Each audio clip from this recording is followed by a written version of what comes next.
بسم اللہ الرحمن الرحیم رب اشرح لی صدری ویسر لی امری واحلل من لسانی یفقہوا قولی صدق اللہ العظیم۔ معزز خواتین و حضرات، لائٹ آف گائیڈنس میں عبدالرزاق حاضر خدمت ہے۔ آج میزان اسلامی بینک کی ایک بیلنس شیٹ میرے سامنے ہے، اس کا ذرا تجزیہ کیا جائے گا اور آپ کو بتایا جائے گا کس طریقے سے یہ اپنے اثاثوں کو یہ ڈیل کرتے ہیں۔ اس میں اگر آپ چاہیں تو ان کی جو بیلنس شیٹ ہے 31 دسمبر 2020 کی، اس میں انہوں نے ایسٹ سائڈ کے اوپر یعنی اثاثہ جات کے اوپر لیا ہوا ہے نقدی و حکومتی بینکوں کے پاس رقوم، یعنی کیش اور حکومتی بینکوں کے پاس انہوں نے ڈپازٹ رکھے ہوئے ہیں۔ اب اس کا یہ اس کی بینکوں کے پاس آ گیا، پھر دیگر بینکوں کے پاس رقوم، پھر مالی اداروں سے لینے والی خالص رقوم۔ سرمایہ کاری ٹھیک ہے، اسلامی سرمایہ کاری ٹھیک ہے، مسکن اثاثے بعد میں آئیں گے۔ تو پہلی تین آئٹم اس میں جو دی ہیں مورخت 31 دسمبر 2020 کی جو ان کی میزان بینک کی بیلنس شیٹ ہے، یہ میں نے نیٹ سے لی تھی، اس پہ میں آپ سے عرض کر رہا ہوں۔ تو یہ تینوں جو فگرز ہیں، نقدی و حکومتی بینک، نقدی کے علاوہ حکومتی بینکوں کے ساتھ رقوم جو ہے، بینکوں کے ساتھ رقوم جو ہے، مالی اداروں کے ساتھ رقوم ہے، یہ ساری محترم فکسڈ انٹرسٹ کے اوپر انہوں نے ڈپازٹ کی ہوئی ہیں تاکہ وہاں سے اپنی مقرر کردہ شرح کے مطابق انکم حاصل کر سکیں۔ ہر بینک یہی کرتا ہے کہ وہ اپنا جو فالتو سرمایہ ہے وہ کہیں نہ کہیں لگا کے رکھتا ہے تاکہ اس کو اس سے آمدنی میسر آ جائے تاکہ وہ اپنے باقی لوگوں کو دے سکے۔ ٹھیک ہو گیا جی۔ اس کے بعد باقی ساری کافی چیزیں آ رہی ہیں۔ اس میں انہوں نے دیا ہوا ہے جی اپنا یعنی مالی اداروں کے واجبات، یعنی سود اور ابلیغ منافع لکھا ہے، اور اس میں ظاہر ہے کہ مالی اداروں کو جو انہوں نے پیسے دینے، جن سے پیسے رکھے اپنے پاس رکھے ہوئے ہیں، تو اس میں سارے نفع نقصان کی بنیاد پر نہیں ہیں، اس میں کئی ایک جو ہیں وہ فکس سود کے اوپر بھی ہیں۔ یہ نیچے انہوں نے اپنے پیبلز یعنی جو ان کی لائبلٹی ہے، پہلے تو میں نے آپ کو بتایا تھا کہ اثاثہ جات جو ہیں جن کے پاس فاضل کیش آتا ہے، یہ بینکوں میں پلیس کر دیتے ہیں۔ سرکاری بینک، اس میں اسٹیٹ بینک آئے گا، نیشنل بینک آئے گا، دوسرے بینک جو ہیں پرائیویٹ بینکوں میں بھی یہ پیسہ رکھ سکتے ہیں، اور مالی ادارے جو ہیں جیسے آپ کا انڈسٹریل ڈیولپمنٹ کوآپریشن ہوا، سمیڈا ہو گیا، small and medium industries enterprise کے ساتھ، یہ ان کے ساتھ پیسہ رکھ سکتے ہیں۔ پھر ان کے پے میں جو نیچے آیا ہے اس میں دوسرے لوگوں کے ساتھ جن سے پیسہ لیا ان کو انہوں نے اس پہ منافع دینا ہے۔ اور سب سے بڑی بات جو ہے یہ ان کا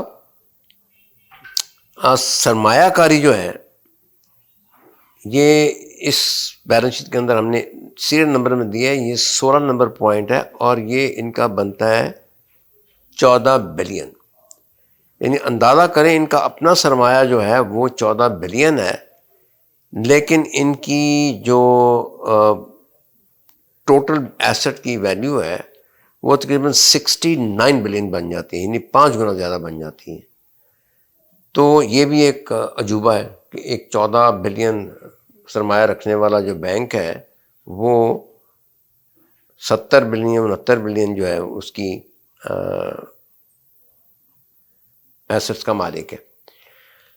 اب اس پہ کچھ تشریحی نوٹس ہیں اور پھر کچھ چند ایک سوالات ہیں، میں پیش خدمت کرتا ہوں آپ کو۔ اس میں یہ ہے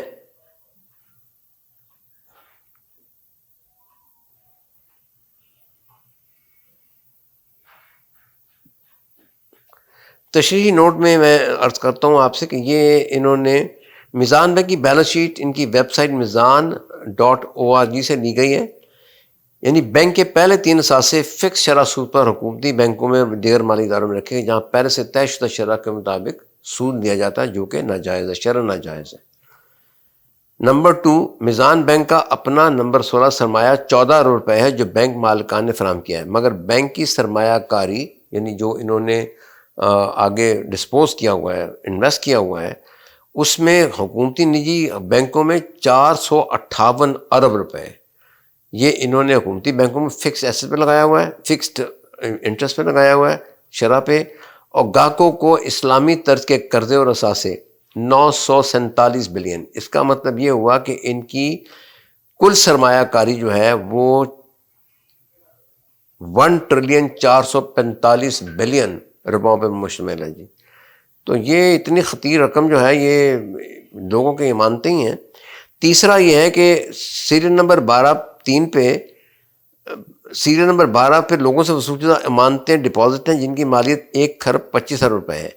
اس پر کھاتہ داروں کو زیادہ تر منافع 2 یا 3% دیا جاتا ہے اور وہ سرمایہ جو بینکوں کی ملکیت ہی نہیں. اس میں یہ ہے کہ ایک قانون جو اسٹیٹ بینک نے بنایا ہوا سودی بینکوں کے لیے وہ ان پہ بھی اپلائی ہوتا ہے. یعنی یہ جو پبلک سے ڈپازٹ لیتے ہیں جو ان کی امانتیں ہوتی ہیں، پہلی بات تو یہ ہے کہ کیا ہر جو ڈپازٹر ہے اس سے انہوں نے اجازت لی ہے کہ ان کا پیسہ جو ہے جو میں 1 کروڑ روپے وہاں پہ لگاؤں تو وہ میرے 1 کروڑ روپے سے لوگوں کو مکان لے کے دیں، مشینیں لے کے دیں، سائیکل لے کے دیں یا ان کو گاڑی لے کے دیں. اس کا کوئی مطلب ہے کہتے ہیں کہ یہ ہم سائن کروا لیتے ہیں فارم کے بیچ میں. اور میرے خیال میں سب کیس میں ایسا نہیں ہوتا ہوگا. ایک آدھ کوئی بندہ کوئی جا کے پوچھے تو شاید اس کو کوئی چیز دکھا کے سائن کروا لیں، لیکن ایسا عموماً نہیں ہوتا. ایک چیز. دوسرے وہ جو ان کے پاس ڈپازٹ آتے ہیں، مثلا 1 کروڑ کے ڈپازٹ آئے ہیں، قانون کے مطابق یہ اس کو 10 کروڑ کر کے 10 کروڑ کے اوپر لوگوں کو قرضے دے سکتے ہیں. اب 9 کروڑ جو ہے وہ پیسہ ایگزسٹ ہی نہیں کرتا، نہ وہ ایگزسٹ کرتا ہے، نہ ان کی ملکیت ہے، نہ ان کے پاس موجود ہے. تو اسی کے حساب سے یہ لوگوں کو شرعی طور پہ قرضے بھی دیتے ہیں، یعنی گاڑیاں بھی لے کے دیتے ہیں، مشین بھی لے کے دیتے ہیں اور مکان بھی بنا کے دیتے ہیں، جو کہ سراسر مطلب میرا خیال ہے کہ جھوٹ، دھوکہ اور فریب ہے. اس کے علاوہ تو میں کچھ نہیں کہہ سکتا. معذرت کے ساتھ یہ سودی بینک کے ساتھ بھی یہی حال ہے کہ انہوں نے قوانین ایسے بنوا لیے ہیں کہ جو ان کی لائبلٹی ہیں، جو انہوں نے امانتیں رکھی ہیں اپنے پاس جو لوگوں کو واپس کرنی ہیں، اس کے 10 گنا اس کو بنا کے، اور یہ قانون ہے ہر جگہ پہ، 10 گنا اس کو کر کے لوگوں میں قرضے بانٹ سکتے ہیں. تو اس سے یہ ہوا کہ 1 کروڑ کے اوپر جو انہوں نے امانتیں لی ہیں اس پہ یہ تقریباً میکسیمم 5% دیتے ہوں گے ان کو منافع یا جو بھی کہہ لیں اس کو، تو اس کا 5 لاکھ بنتا ہے خرچہ ان کا. لیکن 10 کروڑ کے اوپر یہ 15% انٹرسٹ چارج کرتے ہیں، تو اس سے یہ 1,50,00,000 روپے کماتے ہیں سود کی مد میں یا نفع کی مد میں یا ان کے چارجز کی مد میں. اور اس طرح سے ان کا نیٹ پروفٹ 1 کروڑ سے نیٹ پروفٹ جو ہے نا وہ بن جاتا ہے 1,45,00,000، یعنی 5 لاکھ سود دیا اور 1,45,00,000 پروفٹ بن گیا. اب اگر اس بینک کا دیکھیں، میزان بینک کا، تو 1,445,000,000 کے انہوں نے قرضے دیے ہوئے ہیں. تو اس کا مطلب یہ ہے کہ اس پہ انہوں نے اربوں کے حساب سے مطلب ہے اپنا منافع کمایا ہے. ٹھیک ہے جی. اس کے بعد آگے چلیں تو سوال نمبر 1 ہے کہ کیا پیپر کرنسی جائز ہے جس کی وجہ سے افراط زر کے بحران نے عوام کی ملکی کمر توڑ دی ہے؟ یعنی اسلامی نظام میں پیپر کرنسی کا کوئی جواز ہی نہیں ہے، کوئی ان کا مطلب ہے کوئی ایگزسٹنس ہی نہیں ہے. یعنی جو بھی آپ میڈیم ایکسچینج رکھیں گے اس کی اپنی کچھ ویلیو ہونی چاہیے، جیسے سونا، چاندی، نمک، کھجور، جوار وغیرہ، اس کی اپنی کچھ ویلیو ہوتی ہے. پس منظر میں یہ آتا ہے کہ اسلام میں اشیاء اور خدمات کی خرید و فروخت اور تبادلے کے لیے سونا، چاندی، نمک، جوار، کھجور کو مختص کیا گیا ہے. ان اشیاء کی اپنی بھی قدر و قیمت ہوتی ہے. اس کے برعکس پیپر نوٹس بینکاری کا بنیادی ستون ہے. 5,000 روپے کے نوٹ پہ کاغذ اور سیاہی کی قدر و قیمت زیادہ سے زیادہ 10 روپے ہوگی، جو کہ مطلب ہے اس کے مطلب صرف ایک انہوں نے وعدہ کیا ہوا آپ سے کہ جی ہم آپ کو اتنا پیسہ واپس دیں گے. دوسرا سوال یہ ہے کہ بینک کے پاس پبلک ڈپازٹ کی امانتیں ہیں، بینک اپنے ڈپازٹ کے پیسے سے لوگوں کو قرض، گاڑی، مشینری کیسے لے کر دے سکتا ہے؟ کیا یہ امانت میں خیانت نہیں؟ اس کا بھی کوئی جواب نہیں ہے. اس میں میرا خیال ہے کہ ٹامک ٹوئیاں آئیں بائیں شائیں کرتے ہیں کہ بھی ہم ان سے لکھوا لیتے ہیں، کر لیتے ہیں. لیکن پریکٹیکلی میری گزارش ہے کہ آپ جو حضرات یہ سن رہے ہیں وہ خود چلے جائیں، میزان بینک چلے جائیں، ان سے پوچھیں جی کیا واقعی یہ اسلامی ہے؟ میری خود گفتگو ہوئی ہے وہاں کے ملازمین سے، اور وہ اس کے یعنی پوری طرح یقین سے کہتے ہیں کہ کوئی اسلامی بینک نہیں ہے، مطلب اسلامی کے اس میں نہیں ہے. اور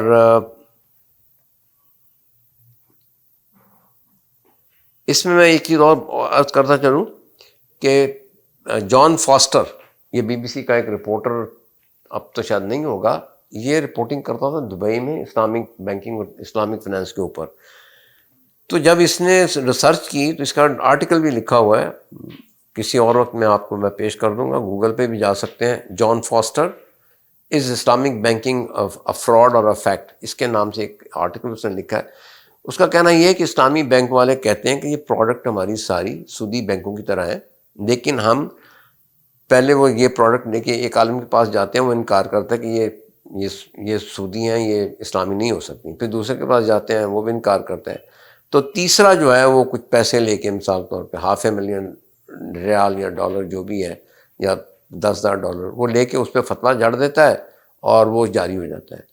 اور اس لیے اس پہ بھی میں آپ کو بڑے دکھ سے عرض کر رہا ہوں کہ جامعہ ازہر نے سود کو جائز قرار دے دیا ہوا ہے، اور اس پہ تقی مولانا تقی عثمانی صاحب کا ایک یوٹیوب پہ جائیں گے تو وہ انہوں نے اس کے اوپر کافی تبصرہ بھی کیا ہوا ہے کہ یہ کس طرح سے انہوں نے کر دیا ہے۔ ہوتا یہ ہے کہ وہاں پہ چونکہ حکومت زیر اثر ہے آرمی کے اور ویسٹرن میڈیا کے، ویسٹرن انفلوئنس کے، تو اس لیے انہوں نے مطلب یہ سارا کچھ مطلب کر دیا ان کی مرضی کے مطابق، فتوے دے دی ہیں۔ اللہ کے یہاں کیا ان کا سوال جواب ہوگا، یہ واللہ عالم بالصواب، یہ اللہ بہتر جانتا ہے۔ تو میرا خیال یہ ہے کہ نام نہاد اسلامی بینکاری جو ہے یہ شرع پسند مسلمانوں کو اس فولڈ میں لانے کے لیے ایک مطلب ہے کہ چیٹنگ کی گئی ہے ان کے ساتھ کہ یہ اسلامی ہے، حالانکہ قطعاً بھی اسلامی نہیں ہے۔ اس کے اوپر میں نے پہلے بھی عرض کیا تھا کہ بروری ٹاؤن جامعہ اسلامیہ کا پورا سپریٹ فتویٰ ہے، پھر 20 علماء اکرام کی اس کے اوپر ساری مطلب ہے ان کا یونانیمس فتویٰ ہے، اور یہ کسی طرح سے بھی اسلامی چیز کو پیش نہیں کرتا۔ اچھا، اس میں دو چیزیں آتی ہیں۔ بعض علماء کہتے ہیں کہ یہ، یا عام طور پہ بھی لوگ کہتے ہیں کہ جی یہ تو شاید جو آیات آپ بیان کرتے ہیں یہ مکہ کے لوگوں کے لیے ہوں گی، اس وقت بینکنگ اتنی ایڈوانس نہیں تھی اور سب لوگ جو تھے وہ بڑے سادے تھے، اس لیے یہ چیزیں آئی ہیں۔ آپ کی اطلاع کی عرض ہے کہ اس وقت بھی کافی یہ لین دین کا کاروبار تو میرا خیال میں 1100 سے چل رہا ہے، اور لوگوں میں یہ بینکنگ کے سارے معاملات موجود تھے، اور لیکن تینوں مذاہب میں یونانیمسلی سود پہ لین دین جو ہے وہ حرام ہے، نہیں کیا گیا، کس نے نہیں کیا۔ اور یہودی جو آپس میں جو لین دین کرتے ہیں وہ کسی دوسرے یہودی سے سود پہ کاروبار نہیں کرتے کسی قیمت پر بھی۔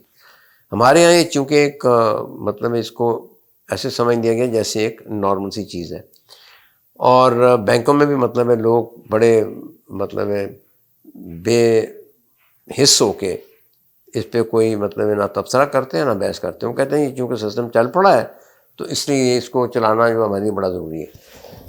مجھ سے کئی علماء کرام نے سوال کیا کہ اس کا آلٹرنیٹیو کیا ہے؟ بھائی اس کا آلٹرنیٹیو اللہ نے بتا دیا ہے، آپ جو بھی قرضہ دینا ہے نفع نقصان کے بیسس پہ دیں۔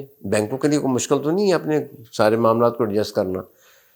اللہ تعالیٰ نے یہ اس لیے حرام کیا تھا کہ ڈسٹریبیوشن آف ویلتھ جو ہے نا وہ جسٹیفائڈ مساوی طریقے سے ہو۔ ایک بندہ جو ہے وہ مطلب سود لیتا چلا جا رہا ہے، چاہے دوسرے بندے کا نقصان ہو رہا ہے، چاہے آفت اس کے مطلب بزنس کو کھا گئی ہے یا اس کو خسارہ ہوا ہے، اس کی پرواہ نہیں ہے، لیکن وہ جو بندہ ہے وہ سود لیتا چلا جا رہا ہے۔ یہ دونوں طرح سے مطلب ہے اللہ تعالیٰ کی جو کوالٹیز ہیں کہ رزق کی تقسیم میرے ذمے ہے، یا میں کل شائن قدیر ہوں، یا میں کل شائن علیم ہوں، یہ اس کی نفی کرتے ہیں جو ان کے معاملات ہیں۔ اس طرح سے کہ اللہ تعالیٰ نے کہا کہ میں جس کو چاہوں رزق وسیع کرتا ہوں، جس کو چاہوں تنگ کر دیتا ہوں، لیکن یہ جو سودی یا اسلامی بینک والے ہیں یہ پہلے 10 سال کا تو پہلے انکم اپنے پاس مطلب مختص کر لیتے ہیں نا کہ یہ ہماری انکم ہے، یہ آپ نے دینی ہے۔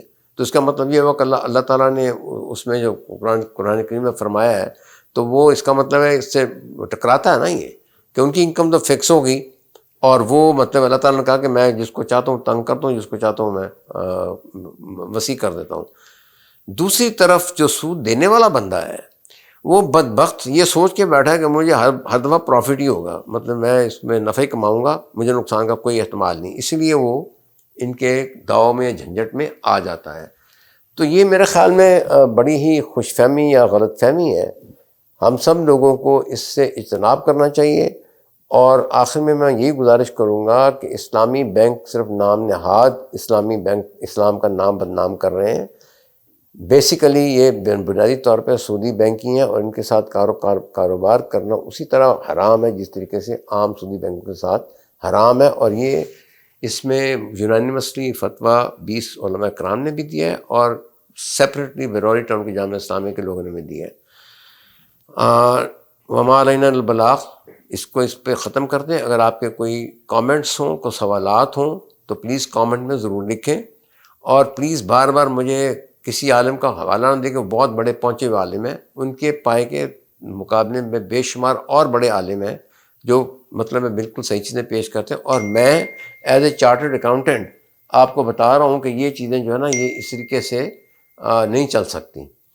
یہ انہوں نے صرف مسلمانوں کو ٹریپ کرنے کے لیے، مسلمان شرعی جو مسلمان اس پہ نہیں آنا چاہتے تھے ان کو ٹریپ کرنے کے لیے اسلام کا لیبل لگایا ہوا ہے. تھینک یو ویری مچ، بہت شکریہ.